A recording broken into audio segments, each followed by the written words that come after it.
ನಮಸ್ಕಾರ ಸ್ನೇಹಿತರೆ, welcome back to Kannada creator guide. ಸ್ನೇಹಿತರೆ, ಇವತ್ತಿನ ವಿಡಿಯೋದಲ್ಲಿ ನೀವು ಯೂಟ್ಯೂಬ್ ಚಾನಲ್ ಮಾಡಿ ಯೂಟ್ಯೂಬ್ ಮೇಲೆ ಅರ್ನಿಂಗ್ ಮಾಡಬೇಕು ಅಂದರೆ ಈ ವಿಡಿಯೋ ಕಂಪ್ಲೀಟಾಗಿ ನೋಡಿ ಸ್ನೇಹಿತರೆ.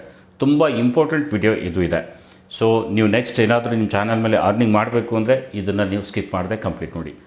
ಸೊ ವಿಡಿಯೋ ಸ್ಟಾರ್ಟ್ ಮಾಡೋಕ್ಕಿಂತ ಮುಂಚೆ ನೀವಿನ್ನೂ ನಮ್ಮ ಚಾನಲ್ ಸಬ್ಸ್ಕ್ರೈಬ್ ಮಾಡ್ಕೊಂಡಿಲ್ಲದಿದ್ದರೆ ಈಗಲೇ ಚಾನಲ್ ಸಬ್ಸ್ಕ್ರೈಬ್ ಮಾಡಿ. ಹಾಗೆ ಪಕ್ಕದಲ್ಲಿ ಒಂದು ಬೆಲ್ ಬಟನ್ ಬರುತ್ತೆ ಸ್ನೇಹಿತರೆ, ಅದರ ಮೇಲೆ ಕ್ಲಿಕ್ ಮಾಡಿದ ತಕ್ಷಣ ಅಲ್ಲಿ ಆಲ್ ಅಂತ ಬರುತ್ತೆ, ಅದನ್ನು ಸೆಲೆಕ್ಟ್ ಮಾಡಿ. ಸೊ ಬನ್ನಿ ವಿಡಿಯೋ ಸ್ಟಾರ್ಟ್ ಮಾಡೋಣ. ವಿಡಿಯೋ ಇಷ್ಟ ಆದರೆ ಒಂದು ಲೈಕ್ ಮಾಡೋದು ಮಾತ್ರ ಮರಿಬೇಡಿ. ಸ್ನೇಹಿತರೆ, ನೀವು ಯೂಟ್ಯೂಬ್ ಮಾಡ್ತಿದ್ದೀರಾ, ಯೂಟ್ಯೂಬ್ ಚಾನಲ್ ಕ್ರಿಯೇಟ್ ಮಾಡಿ ವಿಡಿಯೋಸ್ ಎಲ್ಲ ಹಾಕಿ 4000 ವಾಚ್ ಅವರ್, 1000 ಸಬ್ಸ್ಕ್ರೈಬರ್ಸ್ ಕಂಪ್ಲೀಟ್ ಮಾಡಿಕೊಂಡು ಚಾನಲ್ ಮಾನಿಟೈಸ್ ಮಾಡ್ಕೊಳ್ತೀರಾ. ಚಾನಲ್ ಮಾನಿಟೈಸ್ ಆಯಿತು ಅಂದರೆ ಸ್ನೇಹಿತರೆ ಅಷ್ಟೇ ಮುಗೀತು ಅಂತ ಅಲ್ಲ, ಕೆಲವೊಂದಿಷ್ಟು ಸ್ಟೆಪ್ಸ್ನ ಫಾಲೋ ಮಾಡಿ ನಾವು ಅದನ್ನು ಕಂಪ್ಲೀಟ್ ಮಾಡಬೇಕು. ಇದು ಆ್ಯಡ್ಸೆನ್ಸಲ್ಲಿ ಕಂಪಲ್ಸರಿ ಮಾಡಲೇಬೇಕಾಗಿರುವಂಥ ಆಪ್ಷನ್ಸ್ ಇದೆ. ಸೊ ಇದನ್ನು ನೀವು ಮಾಡಲೇಬೇಕು ಸ್ನೇಹಿತರೆ. ಇದರಲ್ಲಿ ಏನೇನಿರುತ್ತೆ ಅಂದರೆ ID ವೆರಿಫಿಕೇಷನ್ ಮಾಡೋದಿರುತ್ತೆ, ಅಡ್ರೆಸ್ ವೆರಿಫಿಕೇಷನ್ ಮಾಡೋದಿರುತ್ತೆ, ಆಮೇಲೆ ಟ್ಯಾಕ್ಸ್ ಇನ್ಫಾರ್ಮೇಷನ್ ತುಂಬಬೇಕು, ಅದಾದಮೇಲೆ ಬ್ಯಾಂಕ್ ಡೀಟೇಲ್ಸ್ ಹಾಕಬೇಕು. ಈ 4 ಆಪ್ಷನ್ ನೀವು ಮಾಡಲೇಬೇಕು. ಇದು ಯಾವಾಗ ಅಂದರೆ ಫುಲ್ ಮಾನಿಟೈಸೇಷನ್ ನಿಮ್ಮ ಚಾನಲ್ ಆಯಿತು ಅಂದರೆ. ಇನ್ನು ಇದು ಸ್ಟಾರ್ಟ್ ಯಾವಾಗ ಆಗುತ್ತೆ ಅಂದರೆ, ನೋಡಿ ನೀವು ಚಾನಲ್ ಮಾಡಿದ್ದೀರಾ, ಚಾನಲ್ ಮಾಡಿದ ಮೇಲೆ ಆ್ಯಡ್ಸ್ ಎಲ್ಲ ಬರ್ಲಿಕ್ಕೆ ಸ್ಟಾರ್ಟ್ ಆಗುತ್ತೆ. ಆ್ಯಡ್ಸ್ ಬರ್ಲಿಕ್ಕೆ ಸ್ಟಾರ್ಟ್ ಆಯಿತು ಅಂದರೆ ಅರ್ನಿಂಗ್ ಕೂಡ ಸ್ಟಾರ್ಟ್ ಆಗುತ್ತೆ. ಅರ್ನಿಂಗ್ ಸ್ಟಾರ್ಟ್ ಆದಾಗ ಸ್ನೇಹಿತರೆ, ಚಾನಲ್ ಮಾನಿಟೈಸ್ ಆಗಿ ಅರ್ನಿಂಗ್ ಸ್ಟಾರ್ಟ್ ಆದಾಗ $5 to $10 ನಿಮ್ಮ ಚಾನಲ್ ಮೇಲೆ ಅರ್ನಿಂಗ್ ಆಯಿತು ಅಂದರೆ ಅಲ್ಲಿ ID ವೆರಿಫಿಕೇಷನ್ ಮಾಡಿ ಅಂತ ಒಂದು ನಿಮಗೆ ಮೇಲ್ ಬರುತ್ತೆ. ಸೊ ಇದು ನೀವು ಮೇಲ್ ಬಂದಾಗ ID ವೆರಿಫಿಕೇಷನ್ ಮಾಡಿಕೊಳ್ಳೋದು ತುಂಬ ಇಂಪಾರ್ಟೆಂಟ್ ಇದೆ. ಇದಕ್ಕೊಂದು ಟೈಮ್ ಲಿಮಿಟ್ ಕೂಡ ಇದೆ ಸ್ನೇಹಿತರೆ. ID ವೆರಿಫಿಕೇಷನ್ ಮಾಡಿ ಅಂತ ನಿಮ್ಮ ಚಾನಲ್ ಆ್ಯಡ್ಸೆನ್ಸ್ನಿಂದ ನಿಮ್ಮ ಮೇಲ್ ಐಡಿಗೆ ಮೇಲ್ ಬಂತು ಅಂದರೆ, ಬಂದ ಮೇಲ್ ಐಡಿಗೆ ಏನು ಮೆಸೇಜ್ ಬಂದಿರುತ್ತೆ, ಆ ಬಂದ ಮೇಲೆ 45 ದಿನ ಮಾತ್ರ ನಿಮಗೆ ಟೈಮ್ ಇರುತ್ತೆ. ಈ 45 ಡೇಸ್ ಒಳಗಡೆ ನೀವು ID ವೆರಿಫಿಕೇಷನ್ ಮಾಡಲೇಬೇಕು. ಮಾಡಲಿಲ್ಲ ಅಂದರೆ ಚಾನಲ್ ಮೇಲೆ ಆ್ಯಡ್ಸ್ ಬರೋದು ನಿಂತು ಬಿಡುತ್ತೆ, ಡಿಸೇಬಲ್ ಮಾಡಿಬಿಡ್ತಾರೆ, ಆ್ಯಡ್ಸೆನ್ಸ್ ಡಿಸೇಬಲ್ ಆಗುತ್ತೆ. ಸೊ ಆಗ ಮತ್ತೆ ಆ್ಯಡ್ಸ್ ಬರೋದು ನಿಂತು ಬಿಡುತ್ತೆ, ಅರ್ನಿಂಗ್ ಆಗೋದು ನಿಂತು ಬಿಡುತ್ತೆ. ಸೊ 45 ಡೇಸ್ ಒಳಗಡೆ ನೀವು ಮಾಡಲೇಬೇಕು. ಸೊ ಇಲ್ಲಿ ತುಂಬ ಇಂಪಾರ್ಟೆಂಟ್ ವಿಷಯ ಏನಂದರೆ ಸ್ನೇಹಿತರೆ, ನೀವು ಈ ID ವೆರಿಫಿಕೇಷನ್ ಮಾಡಬೇಕಾದ್ರೆ ಆ್ಯಡ್ಸೆನ್ಸ್ ಓಪನ್ ಮಾಡಿಕೊಂಡು ಅಲ್ಲಿ ID ಅಪ್ಲೋಡ್ ಮಾಡೋದಿರುತ್ತೆ. ಅಲ್ಲಿ ID ಅಂದರೆ ನಿಮ್ಮ ಪ್ಯಾನ್ ಕಾರ್ಡ್ ಇರ್ಬೋದು, ವೋಟರ್ ಕಾರ್ಡ್ ಇರ್ಬೋದು, ಡ್ರೈವಿಂಗ್ ಲೈಸೆನ್ಸ್ ಇರ್ಬೋದು, ಇಲ್ಲ ಪಾಸ್ಪೋರ್ಟ್ ಇರ್ಬೋದು, ಆಧಾರ್ ಕಾರ್ಡ್ ನಡೆಯಲ್ಲ. ಸೊ ನೆನಪಿರಲಿ. ಸೊ ಇಲ್ಲಿ ID ವೆರಿಫಿಕೇಷನ್ ಮಾಡುವಾಗ ನೀವೇನು ಡಾಕ್ಯುಮೆಂಟ್ಸ್ ಅಪ್ಲೋಡ್ ಮಾಡ್ತೀರಾ ಇದು ತುಂಬ ಮಹತ್ವದ್ದಾಗಿದೆ ಸ್ನೇಹಿತರೆ. ಇಲ್ಲಿ ನಾನೊಂದು ಚಾನಲ್ ತೋರಿಸ್ತೀನಿ ನಿಮಗೆ. ಚಾನಲ್ನಲ್ಲಿ ಏನು ಪ್ರಾಬ್ಲಮ್ ಆಗಿದೆ ಅಂದರೆ, ಇವರು ಮಲ್ಟಿಪಲ್ ಟೈಮ್ಸ್ IDನ ಅಪ್ಲೋಡ್ ಮಾಡಿದ್ದಾರೆ. ಅಂದರೆ ಒಂದು ಸರಿ ಅಪ್ಲೋಡ್ ಮಾಡಿದ್ದಾರೆ, ಅಕ್ಸೆಪ್ಟ್ ಮಾಡಲಿಲ್ಲ, ರಿಜೆಕ್ಟ್ ಆಗಿದೆ. ಮತ್ತೊಮ್ಮೆ ಅಪ್ಲೋಡ್ ಮಾಡಿದ್ದಾರೆ, ಮತ್ತೆ ರಿಜೆಕ್ಟ್ ಆಗಿದೆ. ಮತ್ತೆ ಅಪ್ಲೋಡ್ ಮಾಡಿದ್ದಾರೆ, ಮತ್ತೆ ರಿಜೆಕ್ಟ್ ಆಗಿದೆ. ಸೊ ಈ ರೀತಿ ಮಲ್ಟಿಪಲ್ ಟೈಮ್ಸನ್ನು ಅವರು ಟ್ರೈ ಮಾಡಿದ್ದಾರೆ ID ಅಪ್ಲೋಡ್ ಮಾಡಲಿಕ್ಕೆ, ವೆರಿಫಿಕೇಷನ್ ಮಾಡ್ಕೊಳ್ಳಿದ್ದಕ್ಕೆ. ಸೊ ಅಲ್ಲಿ ಮಲ್ಟಿಪಲ್ ಟೈಮ್ಸ್ ಅಪ್ಲೋಡ್ ಮಾಡಿದ ಮೇಲೆ ಒಂದು 3 ಟೈಮ್ಸ್ ಅಲ್ಲಿ ಆಪ್ಷನ್ ಇರುತ್ತೆ. 4ನೇ ಟೈಮ್ ನೀವು ಅಪ್ಲೋಡ್ ಮಾಡಲಿಕ್ಕೆ ಹೋದರೆ ಅದು ತಗೊಳ್ಳಲ್ಲ, ಅಲ್ಲಿ ಅಪ್ಲೋಡ್ ಮಾಡುವಂಥ ಆಪ್ಷನ್ನೇ ಬರಲ್ಲ. ವೆರಿಫೈ ನಾವು ಅಂತ ಏನು ಬಂದಿರುತ್ತೆ ಅದು ಹೋಗಿ ಲರ್ನ್ ಮೋರ್ ಅಂತ ಆಪ್ಷನ್ ಬಂದುಬಿಡುತ್ತೆ. ಸೊ ಅಲ್ಲಿ ನೀವು ID ವೆರಿಫಿಕೇಷನ್ ಮಾಡೋಕ್ಕೆ ಆಗಲ್ಲ, ಅರ್ನಿಂಗ್ ಮಾಡಲಿಕ್ಕೆ ಆಗಲ್ಲ. ಸೊ ಈ ಸಮಸ್ಯೆ ಆಗಬಾರ್ದು ಅಂದರೆ ನೀವೇನು ಮಾಡಬೇಕು ಸ್ನೇಹಿತರೆ, ಈ ರೀತಿ ಸಮಸ್ಯೆ ಮಾಡ್ಕೋಬೇಡಿ ದಯವಿಟ್ಟು. ಇದು ಆಗ್ತಿದೆ ಅಂತಾನೆ ನಾನು ಈ ವಿಡಿಯೋನ ಮಾಡ್ತಿದ್ದೀನಿ. ಸೊ ID ವೆರಿಫಿಕೇಷನ್ ಮಾಡಬೇಕಾದ್ರೆ ಏನು ಮಾಡಬೇಕು ಅಂದರೆ, ಇವರು ತಪ್ಪು ಮಾಡಿರೋದೇನು ಅಂದರೆ, ಇವರು IDನ ಫೋಟೋ ತೆಗೆದುಬಿಟ್ಟು ಅದನ್ನು ಕ್ರಾಪ್ ಮಾಡಿ ಎಡಿಟ್ ಮಾಡಿ ಅಪ್ಲೋಡ್ ಮಾಡ್ತಿದ್ರು. ಸೊ ಈ ರೀತಿ ಮಾಡಿದರೆ ತಪ್ಪು ಸ್ನೇಹಿತರೆ. ನೀವೇನು ಮಾಡಬೇಕು ಅಂದರೆ, ನಿಮ್ಮ ಹತ್ರ ಪ್ಯಾನ್ ಕಾರ್ಡ್ ಇದೆ ಅಂತ ಅಂದ್ಕೊಳ್ಳಿ. ಆ ಪ್ಯಾನ್ ಕಾರ್ಡನ್ನು ಅದ್ರ ಕೆಳಗಡೆ ಒಂದು ವೈಟ್ ಪೇಪರ್ ಇಟ್ಟು, ಪ್ಯಾನ್ ಕಾರ್ಡ್ ಮೇಲ್ಗಡೆ ಇಟ್ಟು ಅದನ್ನು ಫೋಟೋ ತೆಗಿಬೇಕು. ಫೋಟೋ ಕಂಪ್ಲೀಟಾಗಿ ಕ್ಯಾಪ್ಚರ್ ಆಗಬೇಕು. ಸೈಡ್ ಕಾರ್ನರ್ಸ್ ಏನಿದೆ ಕಂಪ್ಲೀಟಾಗಿ ಕಾಣಬೇಕು. ಅದಕ್ಕೆ ಎಡಿಟ್ ಮಾಡಬಾರ್ದು, ಕಟ್ ಮಾಡೋದಾಗಲಿ ಎಡಿಟ್ ಮಾಡೋದಾಗಲಿ ನೀವು ಮಾಡಬಾರ್ದು.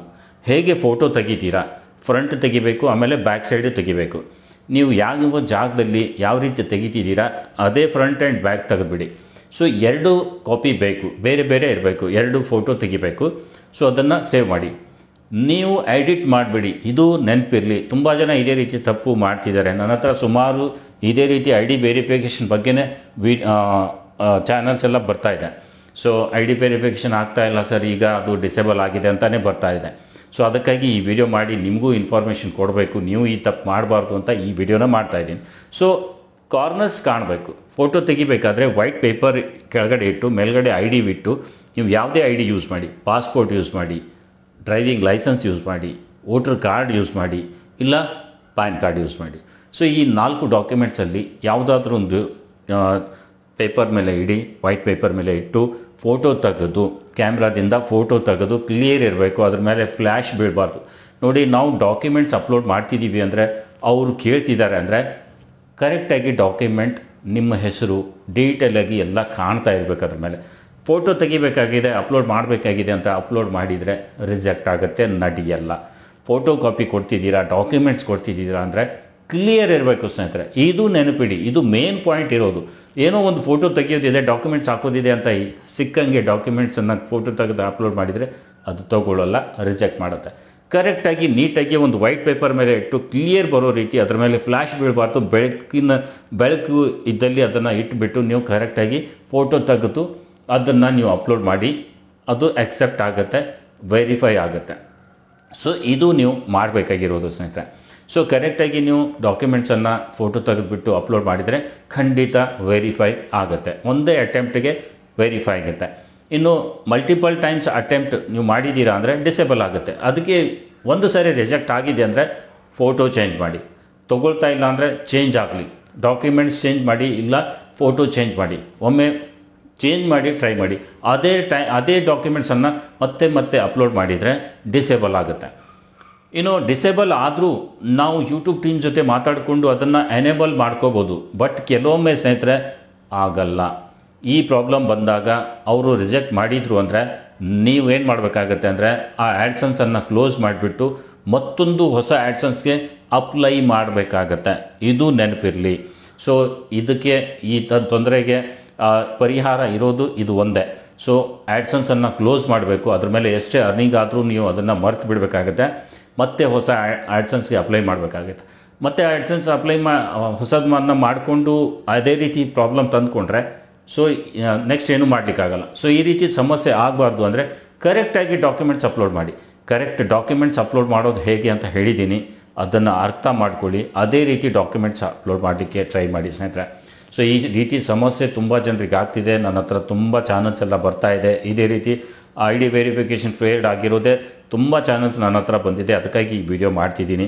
ಸೊ ನೆಕ್ಸ್ಟ್ ನೀವು ಈ ರೀತಿ ಚಾನಲ್ ಮೇಲೆ ಕೆಲಸ ಮಾಡ್ತಿದ್ದೀರಾ, ನಿಮ್ಮ ಚಾನಲ್ಗೂ ಆ್ಯಡ್ಸನ್ಸ್ ಬಂದಿದೆ ಅಂದರೆ ಆ್ಯಡ್ಸನ್ಸ್ ಅಪ್ಲೈ ಮಾಡೋ ಆಪ್ಷನ್ ಬಂದಿದೆ, ಅರ್ನಿಂಗ್ ಕೂಡ ಸ್ಟಾರ್ಟ್ ಆಗಿದೆ, ಇನ್ನು ಐ ಡಿ ವೆರಿಫಿಕೇಷನ್ ಮಾಡಬೇಕಾಗಿದೆ ಅಂದರೆ ಈ ಸಮಸ್ಯೆ ಆಗುತ್ತೆ, ಅದನ್ನು ನೀವು ಅರ್ಥ ಮಾಡ್ಕೊಳ್ಳಿ. ಸೊ ಡಾಕ್ಯುಮೆಂಟ್ಸ್ ಅಪ್ಲೋಡ್ ಮಾಡೋದು ನೀಟಾಗಿ ಕರೆಕ್ಟಾಗಿ ಕಾರ್ನರ್ಸ್ ಕಾಣೋ ರೀತಿ ಕರೆಕ್ಟಾಗಿ ಫೋಟೋ ತೆಗೆದುಬಿಟ್ಟು ಕರೆಕ್ಟ್ ಡಾಕ್ಯುಮೆಂಟ್ಸ್ ಅಪ್ಲೋಡ್ ಮಾಡಿ. ಡಾಕ್ಯುಮೆಂಟ್ಸ್ ಅವ್ರು ಕೇಳ್ತಿದ್ದಾರೆ ಅಂದರೆ ಏನೋ ಡಾಕ್ಯುಮೆಂಟ್ಸ್ ಹಾಕಿದರೆ ಅವ್ರು ತೊಗೊಳ್ಳಲ್ಲ, ನೆನಪಿರಲಿ. ಡಾಕ್ಯುಮೆಂಟ್ಸ್ ಯಾಕೆ ಕೇಳ್ತಿದ್ದಾರೆ ಅಂದರೆ ಬೇಕಾಗಿದೆ, ವೆರಿಫೈ ಮಾಡಬೇಕಾಗಿದೆ ಅಂದರೆ ಕರೆಕ್ಟ್ ಡಾಕ್ಯುಮೆಂಟ್ಸ್ ಕೊಟ್ಟಾಗನೇ ಅದು ಆಗೋದು, ಇಲ್ಲ ಅಂದರೆ ಆಗಲ್ಲ. ದಯವಿಟ್ಟು ಅರ್ಥ ಮಾಡಿಕೊಂಡು ಕರೆಕ್ಟಾಗಿ $5 to $10 ಆಯಿತು ಅಂದರೆ ಐ ಡಿ ವೆರಿಫಿಕೇಷನ್ ಮಾಡಿ ಅಂತ ನಿಮ್ಮ ಚಾನಲ್ ಮೇಲೆ, ನಿಮ್ಮ ಜಿಮೇಲ್ ಮೇಲೆ ಒಂದು ಮೇಲ್ ಬರುತ್ತೆ, ಐ ಡಿ ವೆರಿಫಿಕೇಷನ್ ಮಾಡಿ ಅಂತ. ಬಂದ 45 ದಿನದಲ್ಲಿ ನೀವು ಅದನ್ನು ವೆರಿಫೈ ಮಾಡ್ಕೋಬೇಕು, ಇಲ್ಲ ಅಂದರೆ ಆ್ಯಡ್ಸ್ ಬರೋದು ನಿಂತು ಹೋಗುತ್ತೆ. ಸೊ ಇದು ನೀವು ಅರ್ಥ ಮಾಡಿಕೊಂಡು ಕೆಲಸ ಮಾಡಿ ಸ್ನೇಹಿತರೆ. ಸೊ ಕೊಟ್ಟಿರೋ ಮಾಹಿತಿ ಇಷ್ಟ ಆದರೆ ವಿಡಿಯೋ ಲೈಕ್ ಮಾಡಿ. ಹಾಗೆ ಇಂಥವುದೇ ಯೂಟ್ಯೂಬ್ನ ಉಪಯುಕ್ತ ಮಾಹಿತಿಯ ವಿಡಿಯೋ ನೋಡಲು ಚಾನಲ್ ಕೂಡ ಸಬ್ಸ್ಕ್ರೈಬ್ ಆಗಿ ಅಷ್ಟೇ ಬಿಡಬೇಡಿ. ಪಕ್ಕದಲ್ಲಿ ಒಂದು ಬೆಲ್ ಬಟನ್ ಬರುತ್ತೆ, ಅದರ ಮೇಲೆ ಕ್ಲಿಕ್ ಮಾಡಿದರೆ ಅಲ್ಲಿ ಆಲ್ ಅಂತ ಬರುತ್ತೆ, ಅದನ್ನು ಸೆಲೆಕ್ಟ್ ಮಾಡಿಕೊಂಡ್ರೆ ನಾನು ಹಾಕೋ ವಿಡಿಯೋದ ನೋಟಿಫಿಕೇಷನ್ ಬರುತ್ತೆ, ಯಾವುದೇ ವಿಡಿಯೋ ಮಿಸ್ ಆಗಲ್ಲ. ತುಂಬ ಇನ್ಫಾರ್ಮೇಷನ್ ಇರುವಂಥ ವೀಡಿಯೋಸ್ ನಾನು ಅಪ್ಲೋಡ್ ಮಾಡ್ತಾ ಇರ್ತೀನಿ, ಇದರಿಂದ ನಿಮ್ಗೆ ಹೆಲ್ಪ್ ಆಗುತ್ತೆ. ಇನ್ನು ಯಾರಿಗಾದರೂ ಹೆಲ್ಪ್ ಬೇಕು ಅಂದರೆ ನನ್ನ ವೀಡಿಯೋನ ಸಜೆಸ್ಟ್ ಮಾಡಿ, ಅವರಿಗೆ ಶೇರ್ ಮಾಡಿ. ಇನ್ನು ನಿಮಗೇನಾದರೂ ಈ ರೀತಿ ಸಮಸ್ಯೆ ಆಗಿದೆ, ನನ್ನನ್ನು ಕಾಂಟ್ಯಾಕ್ಟ್ ಮಾಡಬೇಕು ಅಂದರೆ ನನ್ನ ಚಾನಲ್ ಮೇಲೆ ನಂಬರ್ ಕೊಟ್ಟು ವಿಡಿಯೋ ಹಾಕಿದ್ದೀನಿ, ಆ ವಿಡಿಯೋ ನೋಡಿ, ಅದರಲ್ಲಿ ನಂಬರ್ ಇದೆ, ನಂಬರ್ ಕೊಟ್ಟು ಇನ್ಫಾರ್ಮೇಷನ್ ಕೊಟ್ಟು ನಾನು ಏನೇನು ಸರ್ವಿಸ್ ಕೊಡ್ತೀನಿ, ಏನೇನು ಚಾರ್ಜ್ ಮಾಡ್ತೀನಿ ಎಲ್ಲ ಹೇಳಿದ್ದೀನಿ. ಸೊ ನಂಬರ್ ತೊಗೊಂಡು ನಿಮ್ಗೇನಾದರೂ ಸಮಸ್ಯೆ ಇತ್ತು ಅಂದರೆ ಕಾಂಟ್ಯಾಕ್ಟ್ ಮಾಡ್ಬೋದು ಸ್ನೇಹಿತರೆ. ಸೊ ಇವತ್ತಿನ ಈ ವಿಡಿಯೋದಲ್ಲಿ ಇಷ್ಟೇ, ಮತ್ತೆ ಭೇಟಿಯಾಗೋಣ ಒಂದು ಹೊಸ ವಿಡಿಯೋದೊಂದಿಗೆ. ಅಲ್ಲಿವರೆಗೂ ಸ್ನೇಹಿತರೆ, ನಮಸ್ಕಾರ.